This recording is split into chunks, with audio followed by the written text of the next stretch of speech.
भक्ति रस में आपका स्वागत है।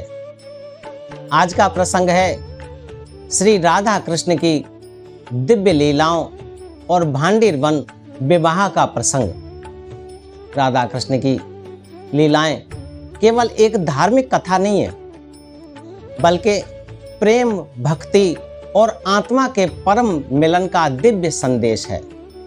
ब्रजभूमि की पावन धरा पर भगवान श्री कृष्ण और राधा रानी, इनकी मधुर लीलाएं आज भी भक्तों के हृदय में अनंत प्रेम, श्रद्धा और भक्ति का संचार करती हैं। ये वो पवित्र भूमि है जहां पर कण कण में राधे कृष्ण की अनुगूंज सुनाई देती है और जहां प्रकृति स्वयं उनके प्रेम की साक्षी बन जाती है।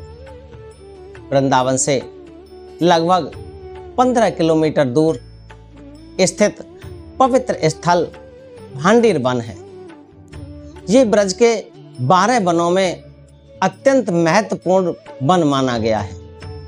ये स्थान विशेष रूप से श्री राधा कृष्ण के दिव्य विवाह प्रसंग के लिए प्रसिद्ध है।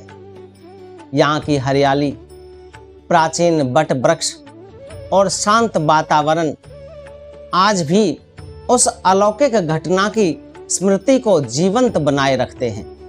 शास्त्रों में वर्णन है कि एक समय वृंदावन की पावन भूमि पर जब भगवान श्री कृष्ण यमुना तट पर अपनी मधुर बांसुरी बजाते थे, तब गोपियां उनके दिव्य स्वर में पूरी तरह मंत्र मुग्ध हो जाती थी। जैसे ही कान्हा की मुरली की ध्वनि हवा में गूंजती, पूरा ब्रज आनंद और प्रेम से भर उठता था।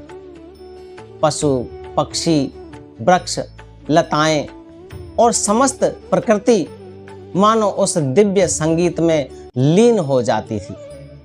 उसी समय राधा रानी भी उस मधुर ध्वनि को सुनकर अपने आप को रोक नहीं पाती थी और कृष्ण के समीप पहुंच जाती थी। राधा और कृष्ण का ये प्रेम सांसारिक सीमाओं से परे था। ये आत्मा और परमात्मा के मिलन का प्रतीक था, जहां कोई अहंकार, कोई भेदभाव और कोई भी बंधन नहीं था।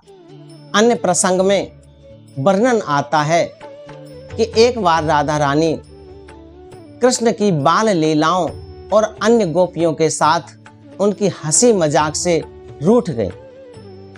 तब श्री कृष्ण को ये ज्ञात हुआ तो वे उन्हें मनाने के लिए स्वयं निकल पड़े। उन्होंने वन से सुंदर पुष्पों की माला बनाई, अत्यंत प्रेम पूर्वक राधा रानी को अर्पित की। कृष्ण की मधुर मुस्कान और उनकी करुणा देखकर राधा जी का समस्त क्रोध विलीन हो गया और दोनों के बीच पुनः दिव्य प्रेम प्रकट हुआ। इसके पश्चात यमुना तट पर श्री कृष्ण ने अपनी बांसुरी से ऐसा अलौकिक राग छेड़ा कि संपूर्ण वृंदावन प्रेम और भक्ति में डूब गया। गोपियां रास में लीन हो गईं। चारों ओर राधे कृष्ण के जय घोष गूंजने लगे। ये रासलीला केवल नृत्य का संगीत नहीं थी, बल्कि आत्मा के परम आनंद और ईश्वर से एकत्व का अनुभव था। शास्त्रों के अनुसार, विशेषकर ब्रह्मवैवर्त पुराण और गर्ग संहिता में वर्णित है कि भांडीर वन में श्री राधा और कृष्ण का दिव्य विवाह संपन्न हुआ था। ये विवाह गंधर्व रीति से हुआ, जिसमें किसी सांसारिक विधि की आवश्यकता नहीं थी। नंद बाबा बालक कृष्ण को लेकर जब भांडीर वन पहुंचे, तब भगवान की लीला से अचानक घनघोर अंधकार और आंधी छा गई। उसी समय वहां श्री राधा रानी प्रकट हुई। और भगवान श्री कृष्ण ने अपना दिव्य चतुर्भुज रूप धारण किया। सृष्टि के रचयिता स्वयं ब्रह्मा जी वहां पुरोहित के रूप में उपस्थित हुए और वेद मंत्रों के उच्चारण के साथ दोनों का पान ग्रहण संस्कार हुआ।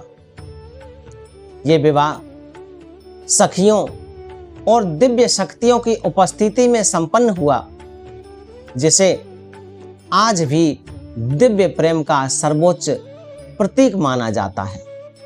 भांडीर वन में आज भी एक प्राचीन वट वृक्ष स्थित है, जिसके बारे में मान्यता है कि इसी के नीचे ये जो दिव्य विवाह था वो संपन्न हुआ।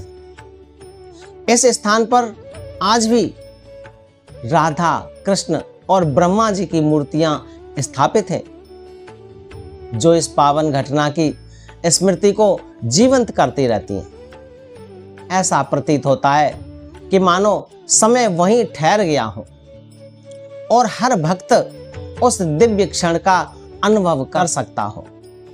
आज भी जब भक्तजन भांडीर वन जाते हैं तो उन्हें एक अलौकिक शांति और दिव्यता का अनुभव होता है। ये स्थान केवल एक तीर्थ नहीं है, बल्कि प्रेम, भक्ति और आत्मिक जागरण का केंद्र है। यहाँ आकर मनुष्य सांसारिक बंधनों से ऊपर उठकर ईश्वर के समीप होने का अनुभव करता है। इस प्रकार राधा कृष्ण की लीलाएं हमें ये संदेश देती हैं कि सच्चा प्रेम वही है जो निस्वार्थ हो, जिसमें अहंकार ना हो और जो आत्मा को परमात्मा से जोड़ दे।